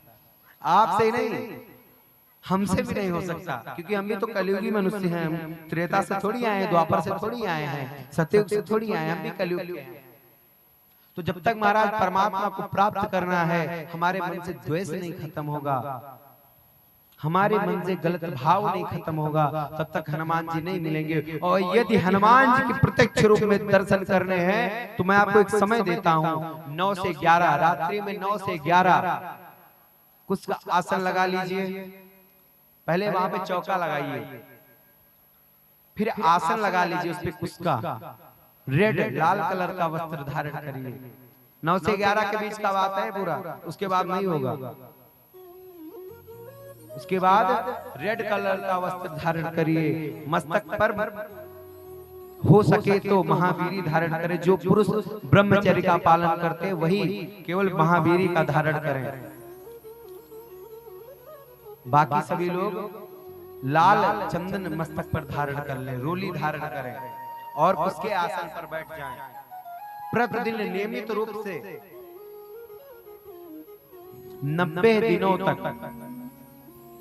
हनुमान चालीसा का पाठ पूरे श्रद्धा और भाव के साथ 11-11 करिए डेली। मेरा आप सभी से वचन देता हूं, मैं आप सभी को ये कन्फर्म बात है। कहते हैं पहले खुद करो, पहले इस्तेमाल करो, फिर विश्वास करो। कितने घड़ी का एक प्रचार आता था, पहले इस्तेमाल करो फिर विश्वास करो। तो मैंने ये खुद पहले चख के देखा है कि होता है कि नहीं होता है महाराज। ये भगवत कृपा रही है कि मैंने ये चीज खुद पहले गुरुदेव भगवान की कृपा से ट्राई करके देखा है। मुझे प्रत्यक्ष रूप में तो अभी नहीं हो पाएगी, क्योंकि इतने तो हम निर्मल स्वभाव के हैं नहीं, इतना हमारा स्वभाव जो है निर्मल नहीं बन पा रहा है। हम मलिन मनुष्य हैं, हम कोई परमात्मा तो है नहीं कि तुरंत निर्मल हो जाएं। लेकिन हाँ, ये मैं पक्का दावा करता हूँ, मानो या ना मानो, मैंने स्वप्न में भगवान हनुमान जी महाराज से 5 बार, लगभग 5 बार बात की है। और जो जो बात मैंने की है, मैं यहाँ बैठा हूँ, जिनसे बताया है, मैं रूम में बैठा रहूंगा। आप अभी फोन भी मेरे पास नहीं है, आप उनसे जाके पूछो। ये बात मैंने, ये नहीं कि मैं कथा बोलने के लिए इस बात को रख रहा हूँ, उनके आप जाके पूछो, मेरे गुरुदेव भगवान से पूछो। मैंने उन्हें सुबह उठ के जो बात बताई वो आगे मेरे साथ हुई भी। हनुमान जी महाराज एकदम सच्ची घटना। मैंने हनुमान जी को स्वप्न में देखा, एक दिन की बात है, मैंने हनुमान जी को स्वप्न में देखा। कोई बड़ा सा बांध में उस पे खड़ा हूं, मैंने खुद की स्वप्न को बता रहा हूं। मैंने देखा हनुमान जी महाराज हैं, और बागेश्वर वाले समय धीरेन्द्र कृष्ण शास्त्री जी, उनको मैं बड़ा सुनता रहता था उस समय। मैंने देखा वो हैं, आगे आगे हनुमान जी आ रहे, पीछे से वो आ रहे। उन्होंने कहा आपकी कथा अप्रैल में होगी, भगवान कसम। उसी के 2 दिन बाद मामा श्री का फोन आएगा, आपकी अप्रैल में कथा है। उसी के बाद आया, उसके सुबह में उठ के अपनी माता जी को भी ये बात बताया। ये रही है भगवत कृपा। ये हनुमान चालीसा आदि का पाठ करने से भगवत कृपा होती है। और सुनो, अगर यदि किसी के घर में रोग हमेशा बना रहता हो तो कर्म पूरा यही रहेगा, लेकिन उसे प्रतिदिन 21 पाठ बजरंग बाण का करना चाहिए। यदि आपके ऊपर कोई भी कष्ट है जो टल नहीं रहा है, बहुत बड़ी मुसीबत है। कुछ लोग प्रतिदिन बजरंग बाण का पाठ करते, लेकिन ऐसा नहीं करना चाहिए। बजरंग बाण का प्रतिदिन पाठ नहीं करना चाहिए, क्योंकि उसमें हमारे परमात्मा को सौगंध दी जाती है। हनुमान जी महाराज को सौगंध दिया जाता है, तो इसलिए इसे प्रतिदिन पाठ ना करें। यदि आपके घर में कोई बड़ा मर्ज है जो दूर नहीं हो रहा है, यदि आपके घर में कोई रोग है जो दूर नहीं हो रहा है, तो उसका एक ही उपाय है, वो है क्या? बजरंग बाण। बजरंग बाण का पाठ करना शुरू कर दो। जिसके घर में अगर कोई दिक्कत है, सारी परेशानियां दूर कर देते हैं हनुमान जी महाराज। अच्छा, हम कथा कहाँ सुना रहे थे महाराज? आप तो दृष्टांत देने लगते हो तो हम कथा ही भूल जाते हैं, क्योंकि कथा हम मन से श्रवण नहीं कर रहे। हम तो थोड़ी थोड़ी बातों पे ध्यान देते। तिवारी जी के भजन याद हैं, इससे पहले क्या भजन हुआ था, लेकिन कथा बिल्कुल याद नहीं है महाराज, क्योंकि हम कथा पे ध्यान देने वाले बिल्कुल नहीं है। मत दो ध्यान, मैं बताता हूँ। जब भगवान वरुण ने ऐसा समझाया, वरुण देव ने ऐसा समझाया, उस मनुष्य का पूरा मन बदल गया महाराज। वो अपने आप को सबसे खूबसूरत समझने लगा। मुझसे खूबसूरत कोई नहीं है, अब तो मैं अपने प्रिया प्रीतम जी से ही विवाह करूंगा, अब मुझे संसार का कोई व्यक्ति नहीं चाहिए। और वो प्रिया प्रीतम जी की भक्ति करने लगा। ये भी दृष्टांत था, और दृष्टांत में दृष्टांत दिया था मैंने। अच्छा, इस दृष्टांत से पहले क्या कथा थी कि क्या जामवंती जी जो हैं वो भालू जैसी दिखती थी? नहीं महाराज, उनका सौंदर्य सैकड़ों सूर्य के समान था। जहां तक मैंने अध्ययन किया है, उनका सौंदर्य जो है सैकड़ों सूर्य के समान था। और मैंने इसी बात पे इस टॉपिक को उठाया था, इस दृष्टांत को दिया था कुरूप वाला, जहां पर ये आता है कि भगवान सबको स्वीकार करते, चाहे वो स्वरूपवान हो या कुरूपवान, बस उसका हृदय साफ होना चाहिए, उसका हृदय निर्मल होना चाहिए। महाराज, आज जामवंती जी से विवाह कर लेते हैं भगवान परमात्मा। तत्पश्चात भगवान परमात्मा वहां मणि को वापस लेके आते हैं वहां से। जामवंत जी ने कहा प्रभु, अब इस मणि का मैं क्या करूंगा, आप ले जाओ।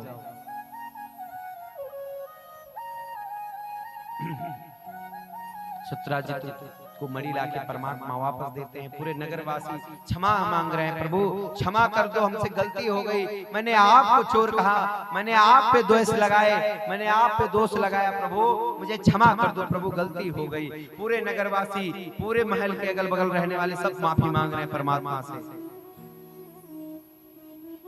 अब पछताए का हो जब चिड़िया छिप गई खेत। किसी को कोई शब्द यदि कहना है तो पहले उस शब्द पे 10 बार विचार करो। इस शब्द को अगर इस व्यक्ति से कहेंगे तो उसे कैसा लगेगा। महाराज अपने शब्दों को बड़े संभाल के बोलना चाहिए। गोली का मारा आदमी एक बार बच सकता है, लेकिन बोली का मारा आदमी जीवित बिल्कुल नहीं बचता।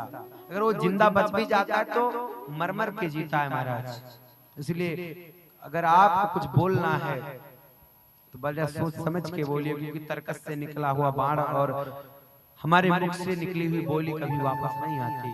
तो इसलिए अगर किसी को कुछ कहना है, किसी से कुछ मांगना है, किसी को कुछ देना है, किसी के पास अगर आपका कुछ है तो बड़े प्रेम से मांगो। भैया आपको आवश्यकता थी तो मैंने दिया, अब मुझे आवश्यकता है आप वापस कर दो। लेकिन आजकल के मनुष्य ऐसा करते ही नहीं है।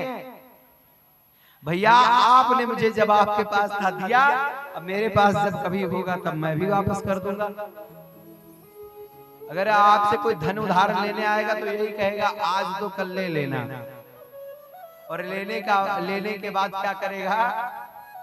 पहले बात तो आपका फोन नहीं उठाएगा, दूसरी बात आप जहां पे होगे वहां पे आना बंद कर देगा, तीसरी बात मिलेगा तो एक ही बात कहेगा भैया हम बड़ी परेशानी में हैं। देखो परेशान होने का सबसे बड़ा नाटक यही है, क्या एक गमछा रखो और मुख को खूब नीचे कर लो। अगर पैसा उधार मांगने वाले मिले, अरे भैया बड़ी दिक्कत है, बड़े परेशानी में है, लड़का इसे बीमार हो गया, वो ऐसे बीमार हो गया, वहाँ ये हो गया, वहाँ वो हो गया, खेत तक लगता है बेचना पड़ेगा। मतलब पूरा कथन जो है वो पूरा सुनाएंगे ऊपर से नीचे तक, ऐसा हुआ वैसा हुआ, लेकिन पैसा वापस करने को ना कहो। पार्टी करने के लिए उनके पास पैसा है, बाइक से घूमने के लिए उनके पास पैसा है, कार से घूमने के लिए उनके पास पैसा है, लेकिन आपको वापस देने के लिए उनके पास पैसा नहीं है। और जितने लोग उधार खा के बैठे हो ध्यान पूर्वक सुनो, जो दूसरों से उधार लेते हैं और खा के मर जाते हैं, हमारा दूसरे जन्म में उनके यहाँ गधा बनना पड़ता है। हाँ ये प्रमाण है। जो दूसरों का खा के मर जाता है महाराज, दूसरे जन्म में वो उसी के यहाँ गधा बन के पैदा होता है, गधे के रूप में उनके यहाँ आता है वो महाराज। और जब तक वो पैसे चुक नहीं जाते तब तक बोझा ढोता रहता है। इसलिए कभी किसी का उधार नहीं खाना चाहिए। कभी किसी से उधार लो तो समय, अगर समय आपके पास उस समय पैसा नहीं तो कुछ समय बीतने के बाद उसका पैसा वापस कर दो महाराज। उधार खा के कभी नहीं मरना चाहिए। हमारा तो यही सिद्धांत है कि सुबह लो शाम को वापस कर दो। पता चला रात भर में तो कौन वापस करेगा? रात भर में क्या होगा तो वापस कौन करेगा सुबह? हमने बीच में जो शब्द नहीं बोले वो क्या थे? अगर रात भर में हम तो पैसा कौन वापस करेगा जो कल लिया था? कोई नहीं करेगा। यानी अगले जन्म में भरना पड़ेगा, अगले जन्म में भोगना पड़ेगा। इसलिए यदि किसी से कुछ उधार लिया जाए उसे तुरंत वापस कर देना चाहिए महाराज। और अगर वो आपको कटुवाड़ी नहीं बोल रहा है ना तो उसका आप फायदा बिल्कुल मत उठाइए, क्योंकि उसे हमें लगता है उसे पता चल गया, उसने भगवत अध्ययन किया होगा, वो भगवत प्रेमी ही होगा जो आपको कुछ नहीं बोलेगा। बाकी तो आपको गरिया के पैसा लेके चले जाएंगे। ज्यादा दिन रुकोगे तो 2 पुलिस वाले लाएंगे। अगर 50-60 हजार रुपए हैं तो 2 पुलिस वाले लाएंगे, लगा कनपट्टी पे कट्टा लेके चले जाएंगे पैसा। तो महाराज अगर वो पावर वाला है तो ले ही लेगा। यदि आपको कुछ नहीं बोल रहा तो इसका मतलब वो भगवत प्रेमी है, इसलिए आपको कुछ नहीं बोल रहा है महाराज। आप उसका पैसा तुरंत वापस कर दें। ऐसे व्यक्तियों का कभी पैसा नहीं खाना चाहिए। जिसने भागवत को श्रवण कर लिया उसकी बोली अपने आप सुधर जाती है महाराज। इसलिए अगर किसी को कुछ बोले तो आप लोग कान खोल के श्रवण करो। कल से किसी को गाली नहीं देना है, बिल्कुल नहीं देना है। गांव वाले हैं बिना गाली दिए तो रह भी नहीं पाएंगे। अच्छा ठीक है, गाली दे भी लेना तो 1-2, क्योंकि आप लोग मानोगे नहीं ना, इसलिए कह रहे हैं। तो गाली बिल्कुल नहीं देनी है, अपने शब्दों पे कंट्रोल करना है। व्यास जी ने कथा में कहा था आप लोग और कुछ स्वीकार ना करो, लेकिन एक बात ये स्वीकार कर लो तो हम मान जाए। तो हम मान जाए कि हमारा कथा करना इस अजय मऊ में सफल हो गया महाराज। किसी के साथ घृणा करना बंद कर दो, किसी के साथ द्वेष करना बंद कर दो, किसी को गाली देना बंद कर दो।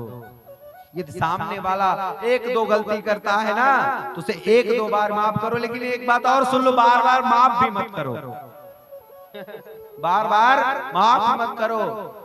भगवान परमात्मा ने 100 बार माफ किया था अपने बुआ के पुत्र को, और 101वें बार क्या हुआ, सुदर्शन को उठाया और गला साफ महाराज। तो इतना भी बर्दाश्त मत करो कि लोग समझने लगे कि एकदम से खत्म ही हो। अपने आप को एकदम से निर्मल नहीं दिखाना है। आप बलवान हो लेकिन शांत बैठे हो, आप सब कुछ कर सकते हो लेकिन आप शांत बैठे रहो। एक बार सुनो, 2 बार सुनो, तीसरी बार सुनो मत। सुनने लायक मत छोड़ो, सुनाने वाले को मत छोड़ो। वो मसला ही खत्म कर दो जिससे आपको बार बार गालियां खानी पड़े। वो मसला ही खत्म कर दो जो आपको बार बार गाली दे रहा हो, वो मसला ही खत्म कर दो। ये गीता का विषय है, ऐसा नहीं कि व्यास जी ये आजकल का वो कल्चर देख के बोले, नहीं नहीं, ये गीता का विषय है। भगवान कहते बार बार नहीं माफ करना है किसी को। अर्जुन कितनी बार माफ करोगे? अर्जुन के भी सामने तो सगे संबंधी खड़े थे ना, क्यों भैया?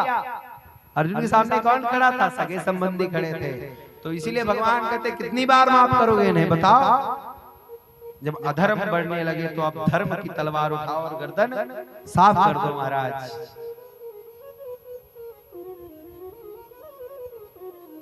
ज्यादा देर तक आपको बोली भी नहीं सुननी है, लेकिन इतना क्षमता रखिए कि 2 बार सब्र करिए। अगर कोई कुछ कह रहा है तो 2 बार उसको 2 बातें उसकी सुन लो, लेकिन तीसरी मत सुनना।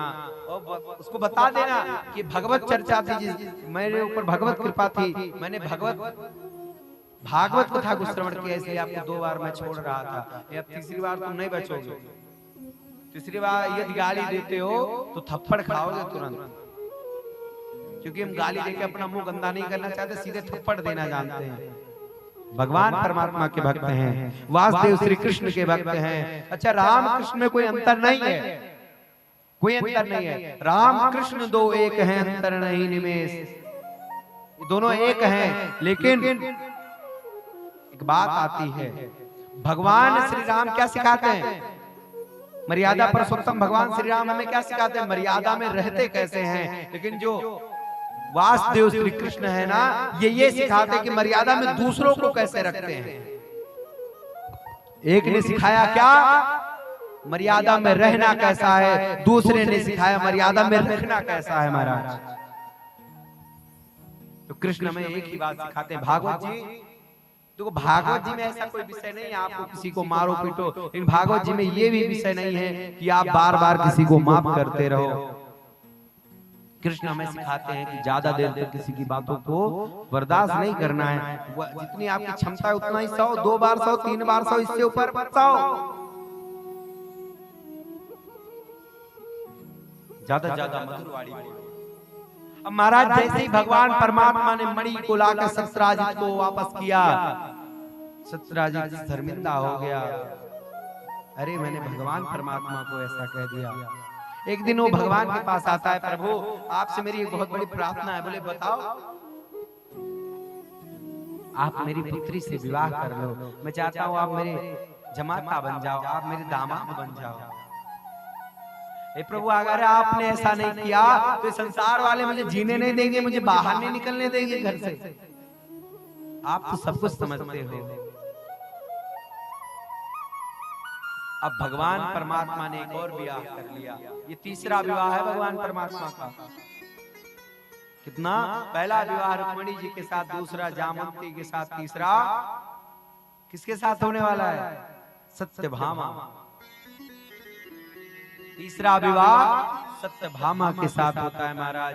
विवाह बड़े ही धूमधाम से होता है। अभी कई लीलाएं बाकी हैं जिसके कारण से हम लोग थोड़ा कथा को संक्षिप्त में, थोड़ा संक्षेप में श्रवण करते हुए आगे बढ़ेंगे। तीसरा विवाह जो भगवान परमात्मा का हुआ वो सत्यभामा के साथ हुआ। अब महाराज जब सत्यभामा का विवाह हुआ तो सत्यभामा के जो पिताजी थे कौन? सत्यराजित। उसने क्या कहा? परमात्मा ये मणि ले जाओ। हे परमात्मा ये जो मणि है ना, ये मैं आपको दहेज के रूप में दे रहा हूं। प्रभु ने कहा सारा मसला इस मणि का ही है, ये मणि तुम अपने पास रखो, ये मणि मुझे नहीं चाहिए। जितना भी ये मसला है ना पूरा मणि का है यहाँ पे, बाकी कुछ नहीं है। परमात्मा मणि लेने से मना कर देते हैं, इनकार कर देते हैं। इधर जिनके साथ सत्यभामा का सगाई हुआ था ना, सगाई उसे क्या बोलते हैं, अंगूठी पहनाते हैं, अरे उसे कुछ भले ही बोलते हैं, हमें देखो अंग्रेजी बहुत नहीं आती, हमें सगाई पता है, हिंदी शब्द हमें बहुत ज्यादा पता है, क्योंकि हम इंग्लिश मीडियम के स्टूडेंट नहीं रहे हैं। और ये शब्द थोड़ा अटपटा सा है तो बोल भी नहीं जाता। अच्छा हमें कौन बताएगा इसे क्या कहते हैं जो रिंग रिंग पहनाते हैं? हाँ वही जो ये बोल रहे हैं, एंगेजमेंट जो कुछ भी होता हो महाराज। तो जिसके साथ वो हुआ था ये सगाई वगैरह अंगूठी वाला रस्म, उसको जब ये बात पता लगी कि सत्यभामा का विवाह किसी और के साथ हो गया, अरे मुझे तो केवल मेरे साथ तो केवल सगाई हुई थी, लेकर कोई और गया। अब महाराज वो बड़ा परेशान हुआ। उसका नाम क्या था? सत्यधनमा। जिसके साथ सत्यभामा का विवाह तय हुआ था उसका नाम था सत्यधनमा। और जब सत्यधनमा को पता चला कि मेरी पत्नी का विवाह किसी और के साथ हो गया, सगाई मेरे साथ हुई और लेके परमात्मा चले गए मेरे विवाह करके मेरी पत्नी को, सत्यधनमा बड़ा क्रोधित हुआ। लेकिन महाराज प्रसन्न भी बहुत हुआ। कैसे? उसे पता चला कि मणि तो भगवान ले ही नहीं गए और उसको चाहिए तो मणि ही थी। आजकल महाराज मेहरुआ कितनी भी खराब काहे ना हो, ये अवधी भाषा है, सबको समझ में आती तो है ना। हम अवध के हैं, थोड़ा कभी कभी अवधी बोलने में भी आनंद आता है। कहते हैं मेहरुआ कतनो खराब काहे ना मिले, लेकिन चार चक्का जरूर मिले। ब्यावा मेहरुआ करेक्ट है, लेकिन चार चक्का जरूरी है। मेरे कहवे को मतलब है महाराज, स्त्री कितो कुरुभवान काहे ना होए, लेकिन जाते विवाह हुए वाके पिता देते मुको चार चक्को चाहिए महाराज। ऐसी विचारधारा है आजकल के मनुष्यों की। सत्यधनवा का विचारधारा भी वही था, वो मणि के लिए विवाह कर रहा था, सत्यभामा के लिए नहीं। वाको विवाह काहे थे करनो तो सत्यभामा थे, और काय लाने मणि के लाने वाको विवाह करनो तो वाको सत्यभामा से थोड़ी मतलब था, बात तो मणि से मतलब था महाराज। उसने विचार किया यदि भगवान परमात्मा मणि नहीं ले गए, अब तो मैं मणि किसी ना किसी प्रकार से प्राप्त कर ही लूंगा। वो कहां पहुंच गया? सत्यराजित के यहाँ। और यहाँ पे महाराज सत्यराजित का काम खत्म। पहुंचा और यहाँ आया तुरंत। सत्यराजित को मार देता है महाराज और मणि को छीन लेता है। लालच करने वाले का आज क्या हो गया? राम नाम सत्य हो गया। देखो भाव पूर्वक कथा को श्रवण करो। आज इसीलिए हम बड़े धीरे धीरे कथा सुना रहे हैं। डेली थोड़ा स्पीड में निकल जाते हैं, आज थोड़ा ब्रेक ले लेके कथा सुना रहे हैं, थोड़ा रुक जा रहे हैं बीच में, आप लोग को भी देख लेते हैं कि आनंद आ रहा हो कि नहीं आ रहा हो। अच्छा बताओ काको काको आनंद आ रहा है? जाए आनंद आ रहा है वो हाथ उठाएं। अब सभी लोग हाथ को नीचे कर लेंगे। मजा किसे आ रहा है? किसे किसे मजा आ रहा है कथा में? पूरा पूरा हाथ उठाएंगे जिसे मजा आ रहा है कथा में। ये लो महाराज, ये मजा लेने वाले बैठे हैं। ये जितने दोबारा में हाथ उठाए सब मजा लेने वाले हैं। लेते रहो मजा, जिस दिन वो मजा लेगा उस दिन मजा लेने के काबिल नहीं रहोगे। मजा मजा मजा, फिर वहां मजा, सब मजा, मजा ही मजा में मजा खत्म हो जाएगी महाराज, और मजा लेते रह जाओगे, भागवत पूरी हो जाएगी। और ये जितने लोग दोबारा में हाथ उठाएंगे क्या करेंगे? मजा लेते रह जाएंगे। मजा कहाँ है? ये मजा को ढूंढ रहे हो, मजा भागवत में नहीं मिल सकती महाराज। ये जो मजा है ना ये भागवत में आपको नहीं मिलेगी। इसलिए जितने लोग यहाँ पे मजा लेने आए हैं वो 7 दिवसीय कथा तो श्रवण कर लेंगे, लेकिन उन्हें मजा नहीं आएगा महाराज, ये कन्फर्म है। वो व्यास जी की कमियां निकालेंगे, संगीत वालों की कमियां निकालेंगे, आचार्य जी की कमियां निकालेंगे, व्यवस्थापकों की कमियां निकालेंगे, और वो मजा लेने के चक्कर में पड़े रहेंगे, लेकिन उन्हें मजा नहीं आएगा। मजा कब आएगा? जब कहीं ऑर्केस्ट्रा हो रहा हो तभी उसे मजा आएगा, क्योंकि हम भागवत में मजा नहीं है। भागवत जो है ये मजा का विषय बिल्कुल नहीं है महाराज। तो भागवत किसका विषय है? भागवत प्रेम का विषय है, भागवत ज्ञान का विषय है, भागवत भक्ति का विषय है। भक्ति ज्ञान विरागम तो विवेको वर्धते महान। ये भक्ति प्रदान करता है, विवेक प्रदान करता है, त्याग प्रदान करता है, ज्ञान प्रदान करता है, और ये मजा नहीं प्रदान करता है। कुछ लोगों ने मजा को कहा कि हाँ मजा प्रदान करता है महाराज। जिन्हें मजा चाहिए वो मजा नहीं देगा। कान खोल के सुनो, ने केवल क्या देगा? आनंद। और जिसे कथा में आनंद जो ढूंढने आए हैं, ये कन्फर्म बात है, उन्हें परमानंद मिलेगी। और जो मजा ढूंढने आए हैं उन्हें कुछ नहीं मिलेगा। शाम को प्रसाद मिलेगा और उसको चखना और बोलना मजा आ गया, क्योंकि जो पाने वाली चीजें उनमें मजा आ सकता है। प्रसाद पाओ समझा के भाई बोलो मजा आ गो, मजा आ गो। वैसे तो जो भगवान का प्रसाद है वो भी आनंद का विषय है। प्रसाद का अर्थ क्या है? प्रसाद में कितने शब्द हैं? कितने शब्द हैं? अरे उंगलियां तो गिन लो कम से कम। प्रसाद में कितने शब्द हैं? अरे कोई तो बताओ प्रसाद में कितने शब्द हैं, जिन्हें पता हो। 5। अच्छा, इधर कोई बताएगा प्रसाद में कितने शब्द हैं? प्रसाद में कितने शब्द हैं? हाँ 3।